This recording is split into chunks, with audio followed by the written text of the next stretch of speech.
नमस्ते। चलिए आज बात करते हैं भारतीय लोकतंत्र के बिल्कुल दिल की, उस जगह की जो पूरे देश के लिए धड़कती है। जी हाँ, हमारी संसद की। जरा सोचिए, 1 अरब से भी ज्यादा लोग, इतनी बड़ी आबादी अपनी सरकार पर आखिर लगाम कैसे रखती है? ये सवाल जितना बड़ा है ना, इसका जवाब उतना ही दिलचस्प है। और ये जवाब छिपा है एक बहुत ही खास जगह में। और वो जगह है हमारी संसद। देखिए, ये सिर्फ कोई पत्थर और ईंटों से बनी बिल्डिंग नहीं है। नहीं, ये वो मंच है जहां पूरे देश की अलग अलग आवाजें एक साथ गूंजती हैं।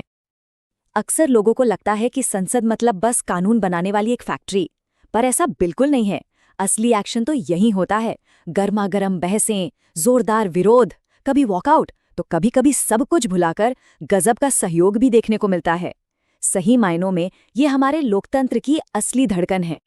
और एक बहुत ही दिलचस्प बात, सरकार के जितने भी अंग हैं ना, उनमें सबसे ज्यादा रिप्रेजेंटेटिव, मतलब लोगों का सीधा प्रतिनिधित्व करने वाली संस्था संसद ही है।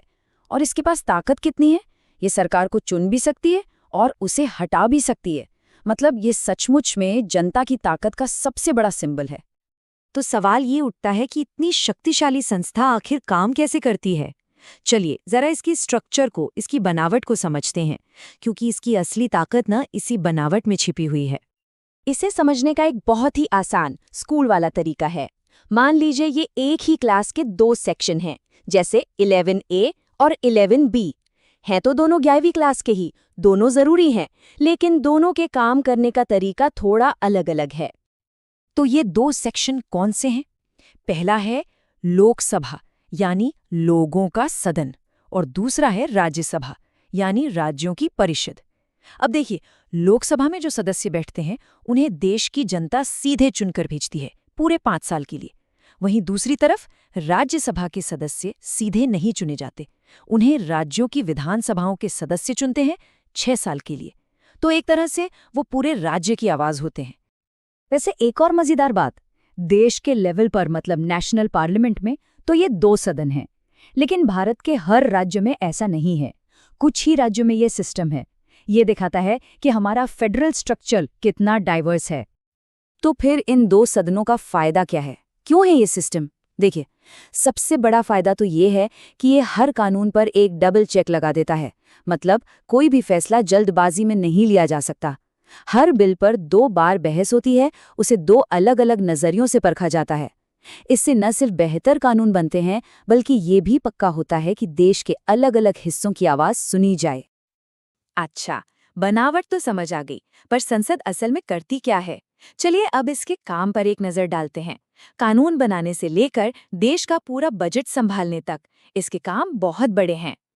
तो सोचिए, कोई नया कानून कैसे बनता है? इसकी पूरी एक यात्रा होती है। ये यात्रा शुरू होती है एक प्रस्ताव से, जिसे कहते हैं बिल। सबसे पहले ये बिल एक सदन में पेश होता है, वहां इस पर खूब बहस होती है, वोटिंग होती है। अगर पास हो गया तो ये जाता है दूसरे सदन में, वहां भी यही सब होता है। और जब दोनों सदन इसे हरी झंडी दे देते हैं, तब ये जाता है राष्ट्रपति के पास। उनके दस्तखत के साथ ही ये बिल बन जाता है देश का कानून। लेकिन रुकिए, संसद का काम सिर्फ कानून बनाने पर खत्म नहीं होता। अरे नहीं, इसके पास और भी बहुत बड़ी बड़ी शक्तियां हैं। ये देश के खजाने पर, यानी बजट पर कंट्रोल रखती है। सरकार क्या कर रही है, कैसे कर रही है, इस पर पैनी नजर रखती है। यही नहीं, देश के राष्ट्रपति और उपराष्ट्रपति का चुनाव भी यही करती है।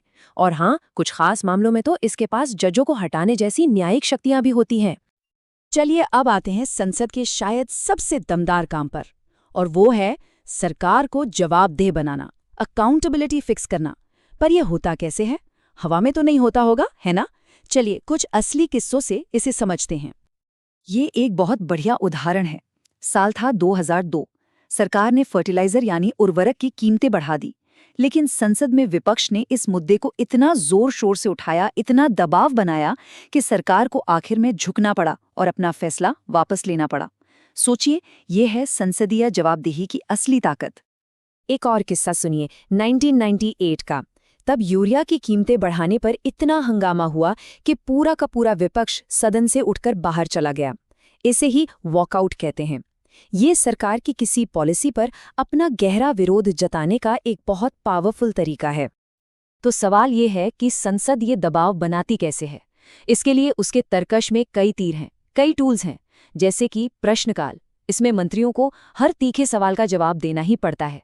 फिर है शून्यकाल, जिसमें कोई भी सदस्य बहुत जरूरी मुद्दा उठा सकता है। और सबसे बड़ा ब्रह्मास्त्र है अविश्वास प्रस्ताव। ये तो इतना शक्तिशाली है कि सरकार को गिरा भी सकता है। अच्छा, अभी तक तो हम बात कर रहे थे कि संसद सरकार को कैसे कंट्रोल करती है, पर एक ऐसा कानून भी है जो खुद सांसदों और विधायकों के बर्ताव को कंट्रोल करता है, और इसका नाम है दल बदल विरोधी कानून। देखिए, 1985 से पहले एक बहुत बड़ी समस्या थी। होता ये था कि नेता एक पार्टी के टिकट पर चुनाव जीतते थे और फिर पैसे या मंत्री पद के लालच में दूसरी पार्टी में चले जाते थे। इस चीज के लिए एक मजेदार मुहावरा भी बन गया था, आया राम गया राम की राजनीति। इससे सरकारें बहुत अनस्टेबल हो जाती थीं। तो इसी को रोकने के लिए 1985 में एक सख्त कानून लाया गया। अब नियम सीधा है, अगर कोई नेता अपनी पार्टी बदलता है तो उसे अपनी सीट भी छोड़नी पड़ेगी। तो इन सारी बातों को समझने के बाद एक बड़ा सवाल मन में आता है।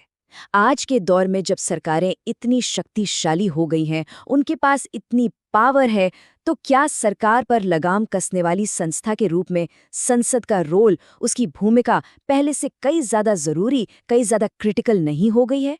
इस सवाल पर ज़रूर सोचिएगा।